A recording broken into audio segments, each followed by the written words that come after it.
Welcome to the space between. What happens when the people we put up on pedestals inevitably fall, as they always do? This is a story of an idol falling for me in real time, and how we need to hold two things to be true at once. This episode is processing something in real time, different than anything I've done. Here's the question for today. What do we do when the people that we put up on pedestals fall? It's inevitable. So much of this time that we're living in is us coming back to ourselves. And in that, we can no longer have idols, mentors, celebrities, politicians living up here on the pedestals that we put them on. So I had a difficult situation happen this week, and I'm going to get into it. Question to ask yourself: who or what are you putting on a pedestal? Something or someone that feels bigger than you, smarter than you, more enlightened than you. Think about that. Someone that has deeply influenced my work, especially with the podcast, fell from a pedestal. And I'm in a bit of grief. I'm feeling sad. My initial reaction was, oh no, not him. And we've seen in this energy, Neptune, Saturn, so much of the astrological shifts are showing us that anything that is hidden, any bad behavior or nefariousness activities or questionable ethics, morals are being pushed into the forefront. And Rick Rubin is who I want to talk about today. If you followed me, you will know how much this man, his words, his inspiration, and his work has impacted me. And I'm going to put an asterisk on this. We don't know how much is true or not true of what I'm about to say. But where there's smoke, there's fire. And at this point, there's no denying that he is not the person I thought he was. And realistically, a lot of the people that we put up on these pedestals, we don't actually know them anyway. And so he could be this, he could be a version of this. All things are possible. So I just wanted to say that before I really get started and dive in here. But what I realized is that this conversation and this recording is not really about Rick Rubin. It's about what happens when the people we have put above us, not beside us, but above us. What happens when they fall from that place that we put them? And also, two things are true. Rick Rubin has been an incredible inspiration to me. He is known as one of the godfathers of hip hop. Run DMC, Beastie Boys, Jay-Z, Mac Miller, the list goes on and on. So his work and creativity and connections and passion enabled some of the best music, in my opinion, just my opinion, of my generation. I'm a big hip hop head, and Rick Rubin was the guy behind the scenes making it all happen. And in many interviews I've watched, he will say that he does not have any musical talent, but what he relies on is his taste and his understanding of cycles and of true quote unquote musical genius. When he sees it, he knows it, he feels it, and he acts on it. Right. And a few years ago, it's kind of COVID timeline, Rick Rubin wrote a book called The Creative Act, A Way of Being. And this book completely changed my perspective on what it is to be a creator. Now, what Rick says, which is true, we are all creators. Every single one of us has this creative drive, and it's a part of being human. Side note, I have grown up in a extremely creative family. My father is an incredible jazz musician. He plays trombone. My brother plays drums. My uncle's a designer. The list goes on of how I even put them above me.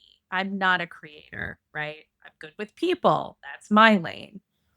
And when I read the Creative Act, what I realized is that there is creation in every single one of us. And just living life on planet Earth in this human form is creation in itself. And that's a big piece of the book. We are all creators. That was a huge unlock.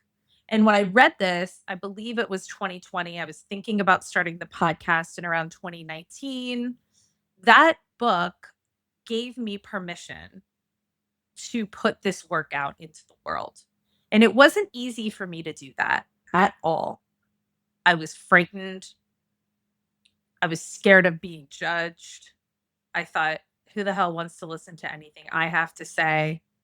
And that book allowed me to open up and move this work into the next phase, which was getting it out. It helped me change my perspective on myself and the world around me. And that's extremely powerful. So, on the one hand, I have a lot of gratitude towards the work that he put out in the Creative Act. That book, according to many interviews, took him about 8 years to write. And it was really a kind of manifesto on how he was able to be successful. So many people had asked him over the course of his decades long career, what makes you successful? And that was what he was trying to seek. He didn't actually know how to answer the question. And this book allowed him to answer that question. And it really did have a massive impact on me. So, cut to a couple days ago, my brother sent me something, and I also saw it in my algorithm, and my friend Victoria sent it to me as well. So this information was definitely going to reach me. And I always say we find out what we're supposed to find out, whether we're seeking it or not. So there was a gentleman, I will link him below, a content creator who had pulled a lot of threads together about what was going on with Rick Rubin lately. About a year ago, I'd stopped listening to his podcast. When I dove in during the Creative Act, I dove in deep. I watched a bunch of interviews. I watched the documentary. I was just enthralled by this person and his spirit and just his whole aura, right? So, about a year ago, I started to get like a kind of a weird feeling, and I didn't really know why. Trust that. And what happened about a year ago was he really dove into this sort of technocrat, tech bro type space. And now I love AI. That's going to be a whole other series of podcasts this season on the space between, but it's highly problematic as well. And I did not know until a couple days ago that he had Peter Thiel on his podcast. I think he is one of the most dangerous humans on this planet. Do your own research, do your own digging. I think it's important that people understand what it is and what he's trying to accomplish. Also, he had platformed on the same podcast quite a number of extremely conservative, religious, what I would call fanatics and cult leaders, platforming those people. Then the other thing was he started to really kind of become a shill for Anthropic. And it's one thing to say that Anthropic is who owns Claude and Cowork. And I love Anthropic. But all of a sudden it was all he was talking about. And he actually put the ancient Lao text, and we'll link the original text below, into Anthropic and pumped out Claude's perspective on this ancient spiritual text, and he's making money off of it with his name on it. And I have a very big problem with that. I think that's extremely unethical. Also, he is now doing ads for Polymarket. You can look that up. And he's been associated with a lot of extremely problematic people. Russell Simmons, extremely problematic. Jay-Z, for sure problematic. And many more. The list is pretty long. I won't go into everyone, but you take the feeling that I had, how I backed away, and then watching this content and how everything and more than what I just described is all threaded together. I just sat there and I was like, well, this one really hurts. This one really hurts. And like I said, this isn't a podcast about Rick Rubin. It's about us as humans living in this extremely difficult, transformative time, discerning who we are, what we believe, and what we want to support. And I can no longer support this. I just can't. That is a grief. That's a big change. I can't tell you how many times I've quoted and posted about things that he said. And so as I sit here, I'm now reconciling in real time on camera with he's an inspiration. He has amazing things to say. He has an incredible perspective, and he associates with extremely problematic people. He's making money off of something that is completely unethical, I'm sure, to a much greater scale than I even understand. I believe he is in bed with techno feudalists who are looking to completely control the population. So I'm in the middle, kind of going, well, can I listen to him anymore? The quotes don't seem the same. I looked at the book yesterday, and I was just like, ugh, I have the ick. I have the ick. And what's interesting about all of this is that I have been talking about the celebrities, religious leaders, politicians, educators, coaches, gurus, right? Insert athletes that we have put up on a pedestal to say they're better than us. They deserve more than us. They have these talents. They have this perspective. They have these groups. They have these communities. And we have signed up, given money, given time, given effort, given our soul in some cases. And now we're watching that break down, and we're realizing that everything that was hidden from us allowed us to give ourselves to that space. And now that we're awake, and now that the energy is unmasking all of this, we're left with discernment and decisions, right? Because this time is all about discernment. Every day there's more information coming at us, just like me a couple days ago. Wow, holy shit, I can't believe it. Rick Rubin. No, there's no way. And then you dig and you realize that it's possible for anyone, right? Look at Sean Diddy Combs. That documentary or series of documentaries, especially the one that 50 Cent did, is so incredibly disturbing. I mean, that man was a pariah, right? That goes to a totally different level. And you look at all of the varying degrees, right? There's so many scandals, so many things that have come out about the quote unquote power class, right? And we're all born without, I believe, I should say this with an asterisk. I believe that we're born clean and we have chosen certain paths, and there's certain people and things that have come into our life to make us who we are. But what happens when somebody gets a little bit of power, right? We put them up on a pedestal.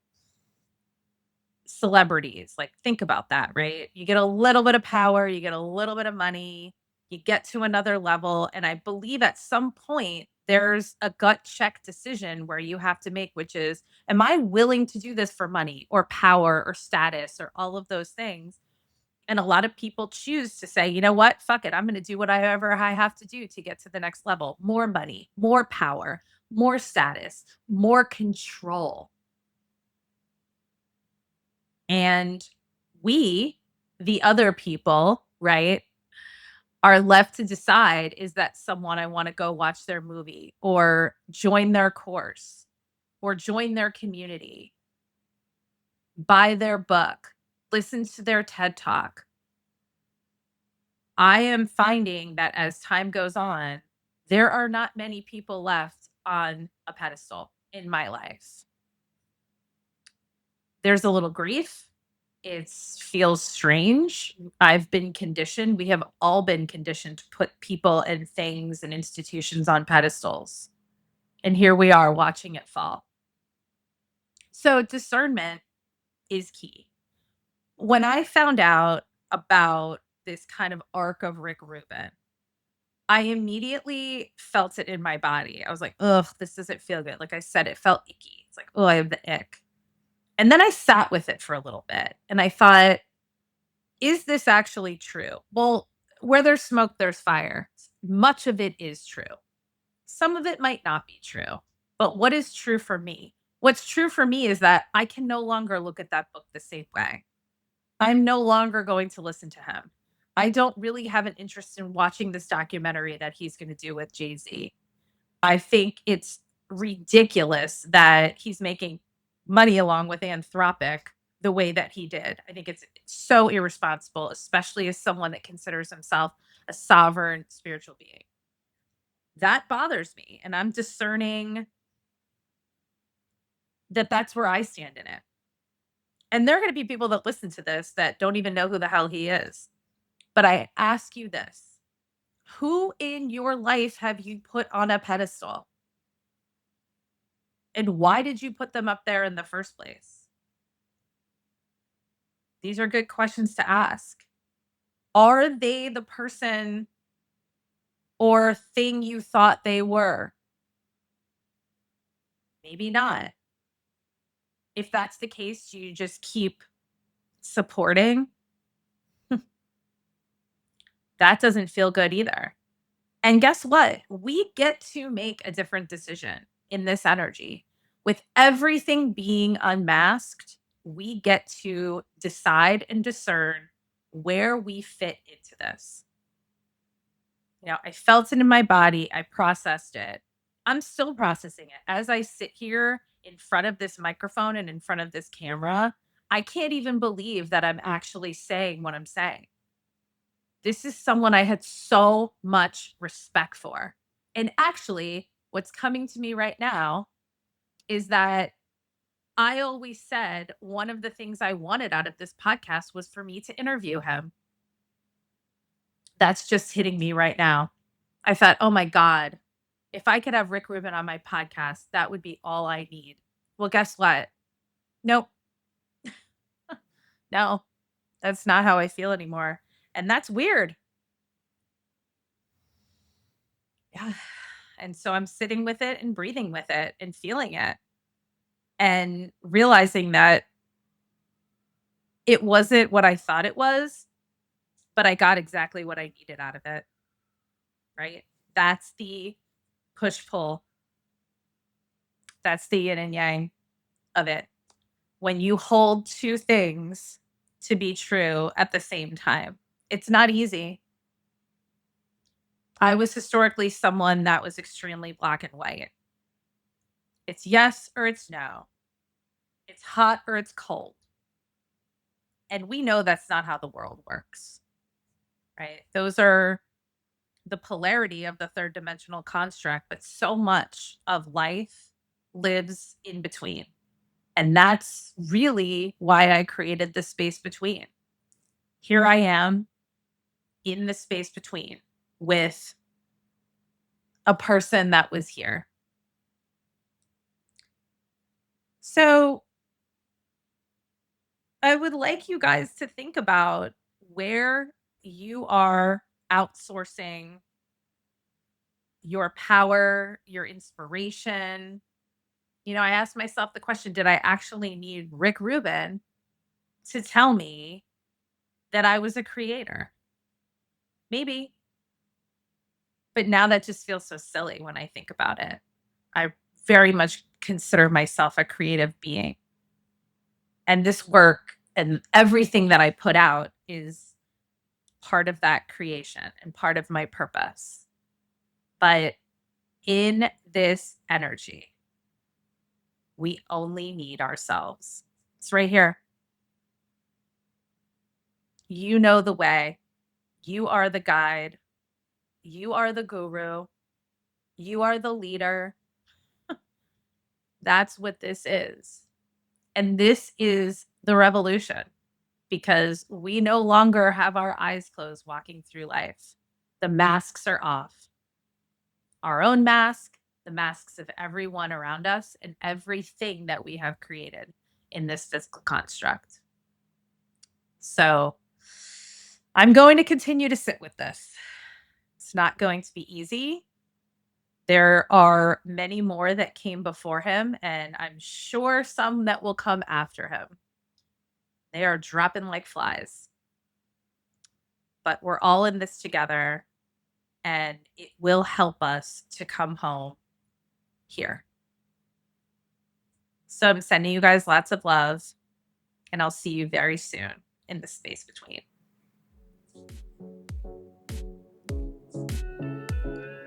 Thank you for joining us in the space between. Please like and subscribe the podcast and share this episode with someone you think will resonate with it. We will see you very soon in the space between.